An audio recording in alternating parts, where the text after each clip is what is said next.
Assalamualaikum warahmatullahi wabarakatuh. Waalaikumsalam warahmatullahi wabarakatuh. Selamat pagi dan salam sejahtera bagi kita semua. Yang terhormat Bapak Ibu Guru SD Negeri 8 Wonogiri, puji syukur kehadirat Allah Subhanahu wa Ta'ala, marilah kita panjatkan karena atas limpahan rahmat dan karunia-Nya kita bisa diberi kesempatan untuk berkumpul pagi ini di SD Negeri 8 Wonogiri mengikuti kegiatan diseminasi budaya positif di sekolah.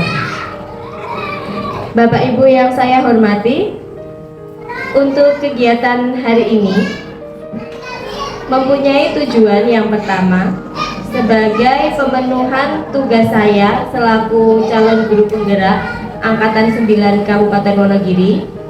Yang kedua, ingin membagikan praktik baik pada Bapak Ibu semuanya tentang budaya positif yang sebaiknya mulai kita terapkan di SD Negeri 8 Wonogiri, yang mungkin sebenarnya sudah diterapkan juga ya sedikit demi sedikit, tapi sebaiknya kita jadikan pembiasaan agar pendidikan di SD Negeri 8 Wonogiri ini nanti lebih berpusat kepada anak. Baiklah, kita mulai. Yang pertama adalah paradigma perubahan. Kita mulai dengan kegiatan kepalan tangan. Bapak Ibu, mohon kesediaannya untuk secara berpasangan. Yang satu menggenggam tangan atau mengepalkan tangan, yang satu berusaha untuk membuka kepalan tangan temannya. Ya. Ya. Jadi Bapak Ibu yang mengepal tangannya, mohon dengan sepenuh hati, sekuat tenaga mempertahankan tangannya agar tidak dibuka oleh temannya, dan temannya yang akan membuka tangan itu bisa memberikan rayuan atau usaha agar temannya mau membuka tangannya. Silakan. Iya, monggo. Bagaimana? Adakah yang berhasil? Iya, adakah yang berhasil? Tidak. Baik. Nah, Bapak Ibu yang tidak berhasil tadi, kenapa kok sudah dirayu tapi tangannya tidak terbuka? Iya, berpegang teguh pada pendiriannya. Baiklah, terima kasih Bapak Ibu. Jadi kegiatan ini tadi menggambarkan bahwa yang memiliki kontrol untuk melakukan sesuatu itu adalah diri kita sendiri. Jadi kalau kita berpegang teguh tangan ini jangan sampai dibuka orang lain, ini pasti tidak akan terbuka. Tetapi kalau ada yang membuka tangannya karena rayuan temannya, itu juga sebenarnya kontrol dirinya sendiri. Dia membiarkan orang lain merayunya, kemudian mempengaruhinya. Ya, jadi seperti itu. Sebenarnya ini juga yang terjadi selama kita di kelas ya. Kita seperti guru itu bisa mengontrol murid, menyuruh murid untuk mengerjakan ke depan, menyuruh murid melakukan ini itu. Kita beranggapan kita mengontrol murid, padahal sebenarnya murid sendiri yang mengontrol dirinya. Mereka membiarkan dirinya untuk melakukan sesuatu yang diperintahkan oleh gurunya, seperti itu. Selanjutnya, perubahan paradigma teori kontrol atau teori pilihan. Ya. Di sini ada ilusi kontrol. Yang pertama, ilusi guru mengontrol murid. Yang kedua, ilusi bahwa kritik dan membuat orang merasa bersalah dapat menguatkan karakter. Yang ketiga, ilusi bahwa semua penguatan positif efektif dan bermanfaat. Yang keempat, ilusi bahwa orang dewasa memiliki hak untuk memaksa. Dari keempat ilusi ini, ya semuanya menggunakan kata ilusi. Ilusi ini berarti bahwa sesuatu yang terlihat kita anggap benar, tetapi sebenarnya itu tidak benar, atau sebenarnya itu belum tentu benar.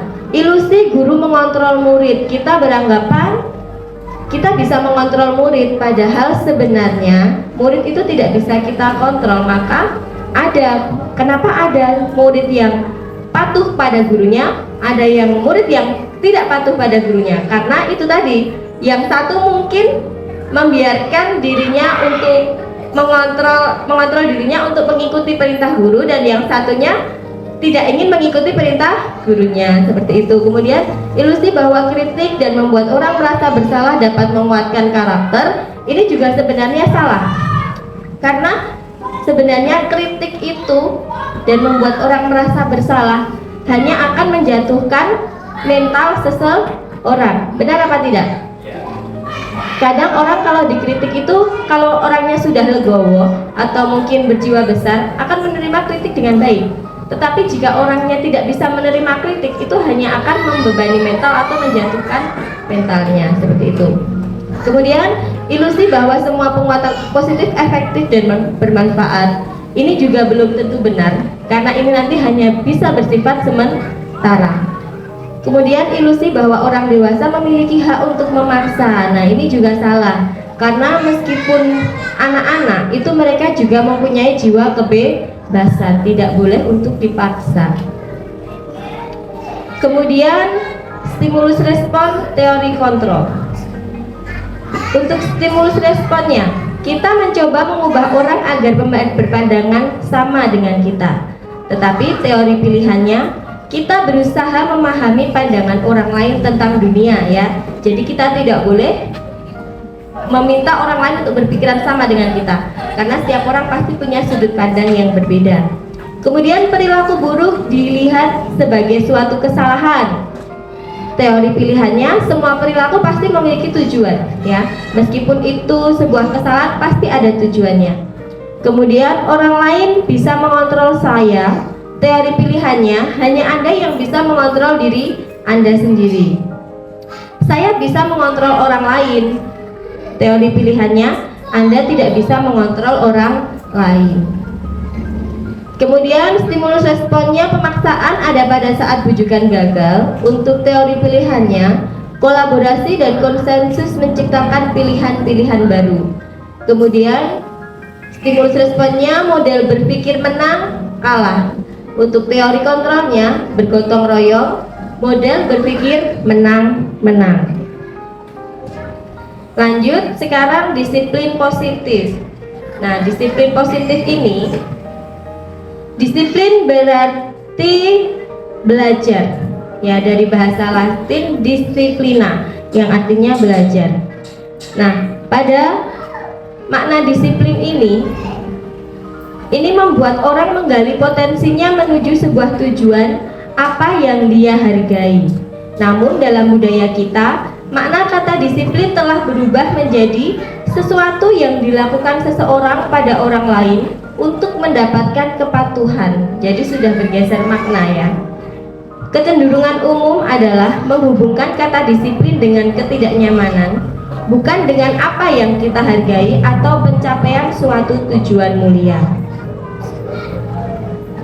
Kemudian nilai-nilai kebajikan universal. Nilai-nilai kebajikan adalah sifat-sifat positif manusia yang merupakan tujuan mulia yang ingin dicapai setiap individu.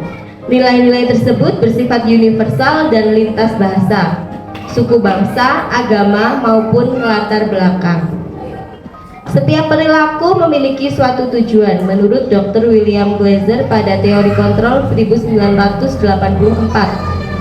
Dengan mengaitkan nilai-nilai kebajikan yang diyakini seseorang, maka motivasi intrinsiknya akan terbangun sehingga menggerakkan motivasi dari dalam untuk mencapai tujuan mulia yang diinginkan. Ini menurut Diana Goldstein pada tahun 1998. Nah, ini beberapa teori motivasi perilaku manusia.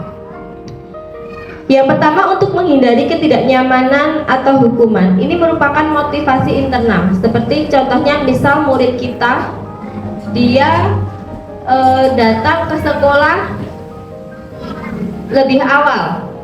Ketika ditanya, kenapa kamu datangnya selalu pagi, misalnya seperti itu, dia menjawab, ya agar tidak dihukum, Bu. Nah, itu berarti motivasi eksternal, karena dia menghindari yang namanya hukuman. Kemudian kalau dia menjawabnya, kenapa kamu datangnya selalu pagi, misalnya gitu, biar saya mendapatkan hadiah bintang, Bu, dari Bu Guru. Nah, itu adalah contoh untuk mendapatkan imbalan dari orang lain. Itu juga bersifat motivasi eksternal, maaf. merupakan motivasi eksternal. Namun jika dia menjawabnya seperti ini, iya Bu, karena saya berusaha untuk selalu disiplin waktu agar semuanya bisa berjalan dengan lancar. Nah itu dia itu menghargai dirinya sendiri. Dia sudah memahami apa yang namanya disiplin. Itu yang namanya motivasi internal. Dia melakukan segala sesuatu berdasarkan kemauan dirinya sendiri, dari dalam dirinya. Nah, motivasi eksternal ini semuanya bersifat hanya sementara. Yang untuk menghindari hukuman, ya dia hanya ketika guru itu dia takut kepada hukuman itu, dia akan selalu tertib. Dan untuk mendapatkan imbalan, ya hanya ketika dia diberi imbalan dia akan tertib. Kalau tidak diberi imbalan lagi, mungkin dia sudah akan kendor lagi, ya sudah tidak disiplin lagi. Tapi kalau untuk yang internal tadi, itu insya Allah jangkanya akan panjang karena selalu tumbuh dari dalam dirinya, seperti itu. Kemudian dihukum oleh penghargaan, Bapak Ibu. Seperti yang kita tahu, penghargaan itu ternyata berlaku sama dengan hukuman. Dalam arti meminta atau membujuk seseorang melakukan sesuatu untuk memenuhi suatu tujuan tertentu dari orang yang meminta atau membujuk. Dorongan eksternal dan akan ada faktor ketergantungan. Beberapa dampak dari pemberian penghargaan antara lain pengaruh jangka pendek dan jangka panjang. Penghargaan mengurangi ketepatan, penghargaan menghukum, penghargaan menurunkan kualitas, penghargaan tidak bersifat efektif, penghargaan mengurangi motivasi intrinsik, dan penghargaan merusak hubungan, serta penghargaan mematikan kreativitas. Jadi sudah jelas untuk pengaruh jangka pendek.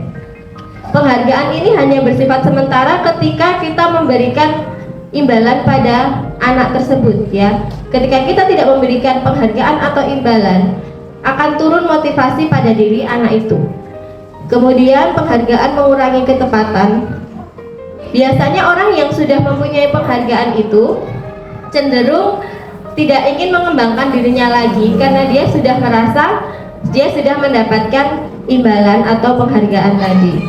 Kemudian penghargaan menghukum. Siapa yang terhukum di sini? Yang terhukum adalah anak yang tidak mendapatkan penghargaan. Jadi dia melihat temannya misalnya mendapat bintang 5 sedangkan dia hanya mendapatkan bintang 1 misalnya. Dia akan merasa terhukum, apakah saya ini bodoh sampai saya tidak bisa mendapatkan bintang 5, atau dia akan merasa minder seperti itu, ya. Itu akan tertanam pada perasaan anak-anak. Kemudian penghargaan menurunkan kualitas, tidak efektif juga, dan mengurangi motivasi intrinsik. Ini sudah jelas karena anak-anak akan tergantung. Jika ada penghargaan dia akan bersemangat, tapi kalau tidak ada penghargaan dia juga tidak bersemangat untuk melakukan sesuatu. Kemudian penghargaan merusak hubungan pertemanan antar teman. Jadi dalam perlombaan misalnya meraih penghargaan itu nanti anak-anak bisa saja saling iri, ya, iri dengan keberhasilan temannya. Kemudian bisa saja terjadi persaingan yang tidak sehat. Nah, itu yang memunculkan merusak hubungan. Selanjutnya, di sini ada bentuk program kebijakan atau apresiasi. Dalam memberikan apresiasi atau pengakuan perlu diingat beberapa hal. Beri pengakuan secara khusus, beri pengakuan secara pribadi, beri pengakuan kepada semua murid secara bergantian, beri pengakuan secara konsisten, dan fokus pada proses. Ingat, dalam pembelajaran kita yang perlu kita perhatikan adalah proses. Jadi apapun nanti hasilnya, misalkan kurang memuaskan, kita harus tetap memberikan apresiasi pada anak karena sudah melakukan proses pembelajaran dengan baik, seperti itu.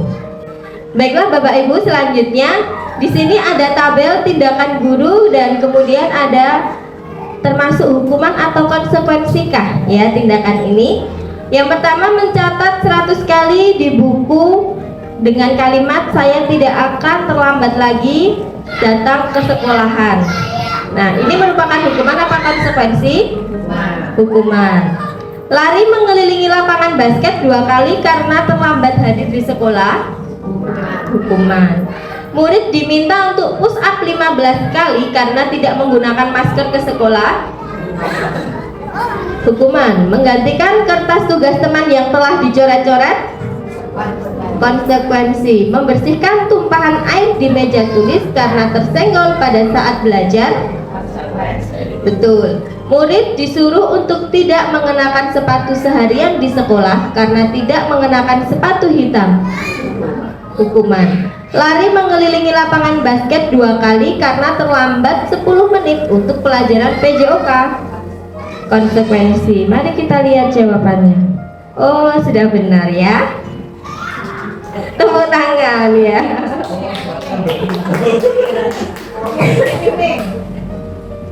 Selanjutnya ada perbedaan hukuman dan konsekuensi. Ini misalnya masih ada yang bingung ya. Untuk hukuman, sesuatu yang menyakitkan harus terjadi. Kalau konsekuensi, sesuatu harus terjadi. Tidak menyakitkan ya kalau konsekuensi. Kemudian kalau hukuman membuat anak sakit fisik maupun hati untuk jangka waktu yang lama. Kalau konsekuensi membuat anak merasa tidak nyaman dalam jangka waktu yang pendek. Kemudian hukuman, anak membenci kedisiplinan. Konsekuensi, anak menghargai disiplin. Hukuman bersifat memaksa. Kalau konsekuensi, ada stimulus dan juga tanggapan. Kemudian hukuman mendorong anak menyakiti diri sendiri. Kalau konsekuensi mendorong anak agar mudah menyesuaikan diri. Kalau hukuman, konsep diri yang buruk. Konsekuensi, konsep diri yang baik. Selanjutnya hukuman, anak belajar untuk menyembunyikan kesalahan, tetapi kalau konsekuensi, anak belajar untuk mematuhi peraturan. Kemudian di hukuman akan muncul rasa marah, rasa bersalah, dipermalukan dan merasa tidak dihargai. Kalau di konsekuensi akan merasakan kehilangan hak, dibuat tidak nyaman, diasingkan untuk sementara waktu saja. Selanjutnya ada restitusi. Restitusi adalah proses menciptakan kondisi bagi murid untuk memperbaiki kesalahan mereka, sehingga mereka bisa kembali pada kelompok mereka dengan karakter yang lebih kuat. Restitusi juga merupakan proses kolaboratif yang mengajarkan murid untuk mencari solusi untuk masalah mereka dan membantu murid berpikir tentang orang seperti apa yang ingin mereka menjadi tujuan mulia dan bagaimana mereka harus memperlakukan orang lain menurut Goosen tahun 2004. Ada 9 ciri restitusi. Yang pertama, bukan untuk menebus kesalahan, namun untuk belajar dari kesalahan. 2. Memperbaiki hubungan. 3. Tawaran, bukan paksaan. 4. Restitusi menuntun untuk melihat ke dalam diri. 5. Restitusi mencari kebutuhan dasar yang mendasari tindakan. 6. Restitusi diri adalah cara yang paling baik. 7. Restitusi fokus pada karakter bukan tindakan. 8. Restitusi fokus pada solusi. 9. Restitusi mengembalikan murid yang berbuat salah pada kelompoknya. Nah, selanjutnya ada keyakinan kelas, Bapak Ibu. Di SD 8 sudah menerapkan yang namanya keyakinan kelas ya. Nah, kenapa harus keyakinan? Kenapa tidak peraturan saja? Sekarang saya tanya, mengapa kita memiliki peraturan harus menggunakan helm bila mengendarai kendaraan roda 2? Untuk keselamatan, supaya aman. Nah, mengapa kita memiliki peraturan 3M ketika pandemi kemarin, menggunakan masker, mencuci tangan, dan menjaga jarak 1,5 meter? Iya, agar tidak terpapar COVID ya, demi keselamatan juga. Nah, ini peraturan-peraturan ini sebenarnya sudah ada di masyarakat kita. Ketika kita menyadari peraturan ini atau meyakini jika menggunakan helm itu demi keselamatan kita sendiri, bukan semata-mata kita takut ditangkap oleh polisi ya, itu pasti kita walaupun hanya mau ke warung itu juga pakai helm karena demi keselamatan kita, walaupun nanti kita tidak bertemu polisi. Tetapi kalau hanya semata-mata karena aturan, nggak ada polisi, nggak usah pakai helm, nah kita masih bisa melanggarnya. Seperti itu. Nah, kalaupun nggak ketemu polisi, kalau jatuh kan juga ya membahayakan keselamatan kita. Nah, itu juga yang harus kita tanamkan pada anak-anak di kelas ya. Kita harus membuat anak-anak itu mengetahui atau meyakini peraturan-peraturan yang ada di sekolahan ini. Misalnya, kenapa kok saya itu harus memakai sepatu hitam misalnya. Itu adalah sebuah upaya sekolah untuk kesetaraan. Jadi biar tidak ada kesenjangan antara satu dengan yang lain. Ya, itu berarti kan itu apa? Menghargai temannya, seperti itu. Jadi kita harus menanamkan keyakinan kepada anak agar mereka pun ketika melaksanakan peraturan itu tidak dengan berat hati. Selanjutnya, di sini ada peraturan. Coba kita tebak nanti keyakinan kelasnya apa ya? Yang pertama, selalu kembalikan buku ke tempatnya. Keyakinannya apa? Kerapian. Kemudian peraturan dilarang mengganggu orang lain. Keyakinan kelasnya apa? Saling menghargai, menghormati. Hadir di sekolah 15 menit sebelum pembelajaran dimulai. Disiplin. Dilarang melakukan kekerasan. Saling menyayangi. Dilarang menggunakan narkoba. Kesehatan. Bergantian atau menunggu giliran. Ketertiban. Ya, betul sekali. Sudah ada jawabannya di sini ya. Ternyata betul, tepuk tangan semuanya.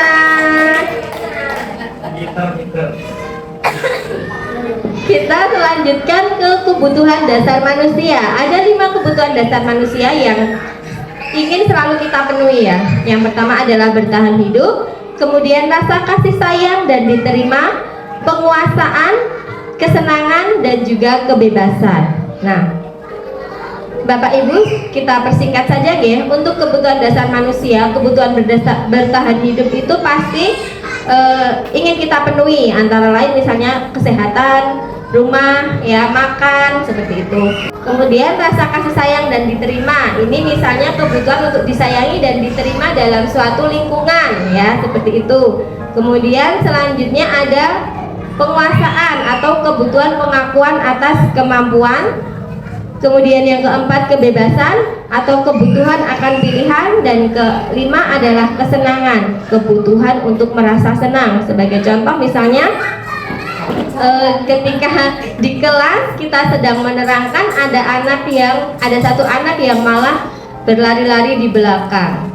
Ketika kita tanya, Budi, kenapa kamu berlari-lari di belakang kelas, nggak memperhatikan Bu Guru? Budi menjawab, iya Bu, saya bosan. Seperti itu. Menurut Bapak Ibu, kebutuhan apa yang ingin dipenuhi oleh Budi di sini? Bebas. Iya, bebas. Atau senang juga, iya, kesenangan, karena dia merasa bosan. Jadi dengan berlari-lari dia akan merasa senang. Nah, dengan kita mengetahui kebutuhan dasar yang ingin dipenuhi oleh murid, kita bisa menentukan langkah selanjutnya apa yang akan kita lakukan untuk menghadapi murid tersebut. Selanjutnya 5 posisi kontrol dalam restitusi. 5 posisi kontrol itu ada posisi kontrol penghukum, pembuat rasa bersalah, teman, pemantau, dan juga manajer. Nah, di sini yang pertama adalah penghukum. Seorang penghukum itu biasanya menggunakan hukuman fisik ataupun verbal. Orang-orang yang menjalani posisi penghukum senantiasa mengatakan bahwa sekolah itu memerlukan sistem atau alat yang dapat lebih menekan murid, sehingga murid akan lebih patuh pada gurunya, misalnya seperti itu. Seorang penghukum biasanya akan berkata, patuhi aturan saya, atau awas, kamu selalu saja salah. Selalu, pasti selalu terakhir selesainya. Nah, guru yang seperti ini senantiasa percaya bahwa hanya ada satu cara berhasil dalam pembelajarannya, yaitu dengan menggunakan caranya sendiri. Ciri khas penghukum adalah nada suara tinggi, bahasa tubuhnya itu melotot, dan jarinya menunjuk-nunjuk atau menghardik. Konsekuensi logis dari penghukum ini adalah kemungkinan murid akan marah dan mendendam atau bersifat agresif. Bisa jadi sesudah kembali duduk, setelah kita marahin misalnya, murid tersebut akan mencoret-coret bukunya atau meja tulisnya. Dan yang lebih parah lagi, dia akan melakukan kesalahan yang lebih parah ya, atau mungkin dia akan lebih bersifat agresif seperti itu. Selanjutnya, pembuat merasa bersalah. Pada posisi kontrol ini, guru bersifat lebih lembut ya, suaranya lebih lembut daripada penghukum tadi. Tetapi dengan kelembutannya atau keheningannya itu, dia membuat orang lain merasa tidak nyaman. Dia akan berkata, "Bapak sangat kecewa sekali dengan kamu. Berapa kali Bapak harus memberitahu kamu ya?" Tanya seperti itu. Nah, pada posisi ini murid akan menilai dirinya itu buruk, menilai dirinya itu gagal, dan menilai dirinya tidak berharga. Dan di sini ini yang lebih parahnya, ternyata ini lebih buruk daripada penghukum. Karena kalau pada penghukum tadi mungkin murid akan menjadi kesal dan bersifat agresif, dia bisa meluapkan emosi. Tetapi kalau untuk pembuat merasa bersalah ini, murid hanya akan memendam perasaannya sendiri. Kemudian nanti jika itu sudah penuh di dalam hatinya, mungkin dia bisa menyakiti dirinya sendiri ya. Yang paling parah nanti bisa menjadi terancam mental health-nya gitu ya. Kondisi mentalnya yang memburuk karena dia merasa dirinya tidak baik seperti itu. Kemudian guru sebagai teman, di sini guru akan mempunyai hubungan baik dengan muridnya karena dia memposisikan dirinya sebagai teman. Ini sisi positifnya. Tetapi ada sisi negatifnya juga. Karena apa? Dalam posisi teman ini, murid akan hanya patuh pada guru yang dia anggap teman. Pada guru yang dia anggap bukan teman, dia tidak akan patuh.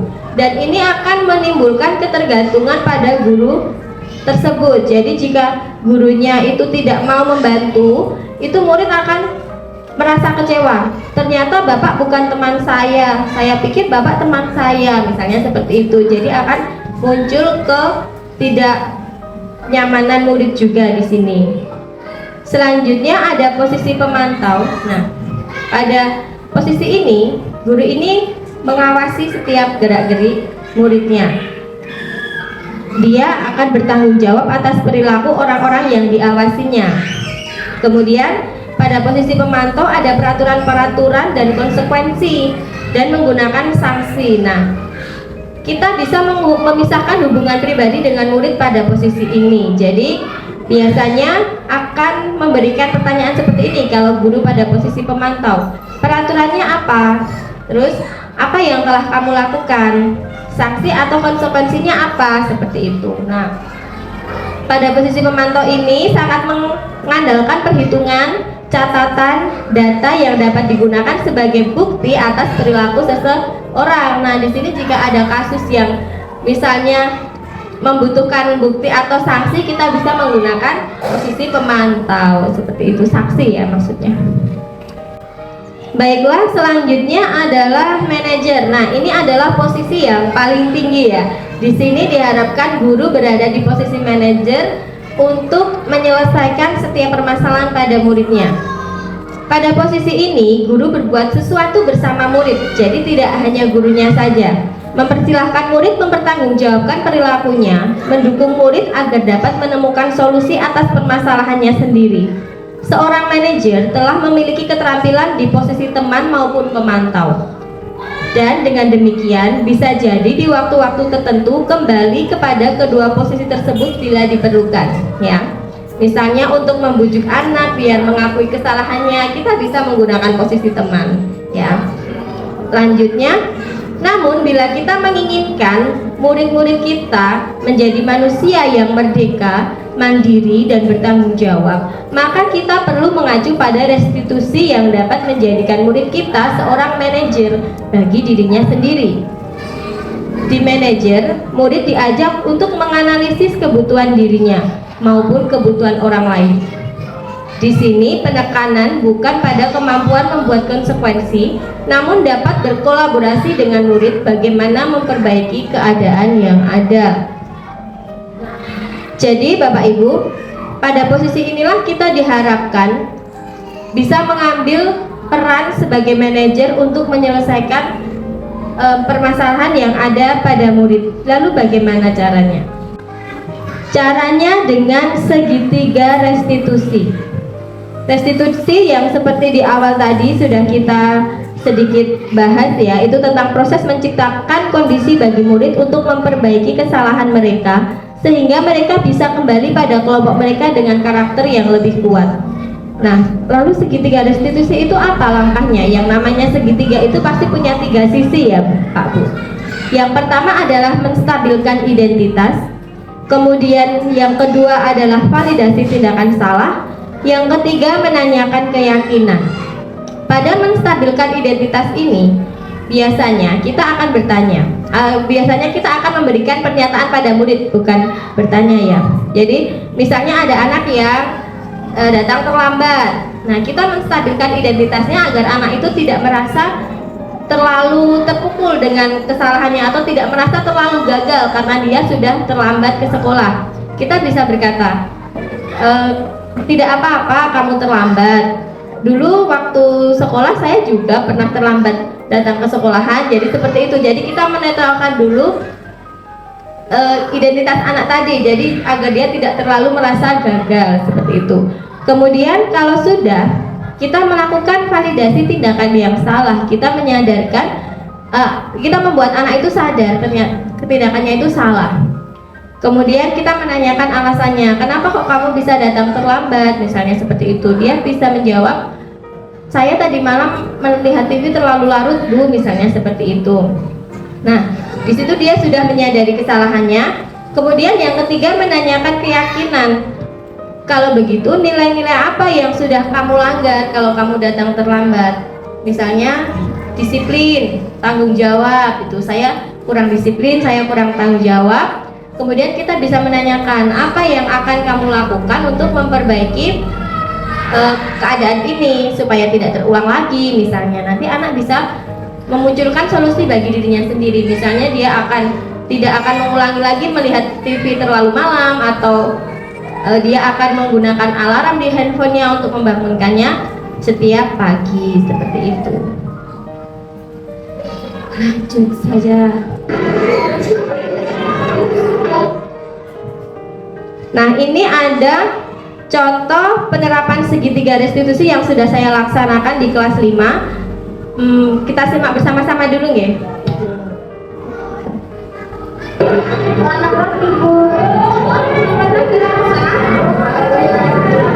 Oh iya, silakan masuk.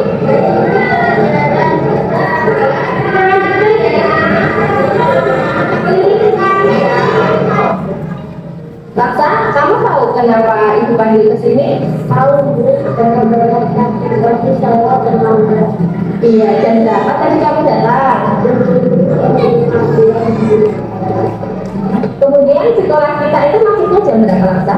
Jam 7. Jam 7. Jadi apakah kamu tadi datangnya tepat waktu? Tidak. Iya, baik. Ke sini Bundanya tidak akan memarahi kamu. Dulu waktu sekolah, Bundanya juga pernah datang terlambat. Sekarang kita akan mencari solusi agar kamu tidak datang terlambat lagi ya. Iya, bisa ceritakan kenapa kamu datang terlambat? Tadi malam saya Oh, oke. Apakah itu menandakan kamu menjalankan keyakinan kelas dengan baik?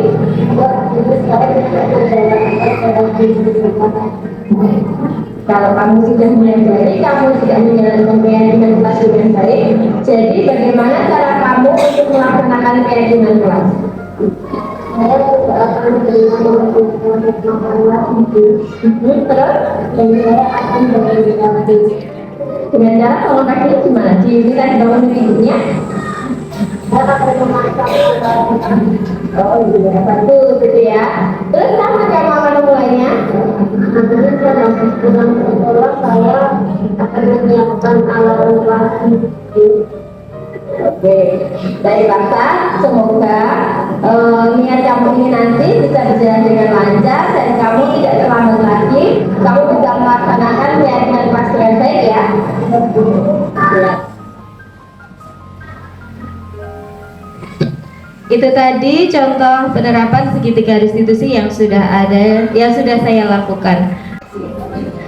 Baiklah, ternyata kita sudah sampai di penghujung materi, Bapak Ibu.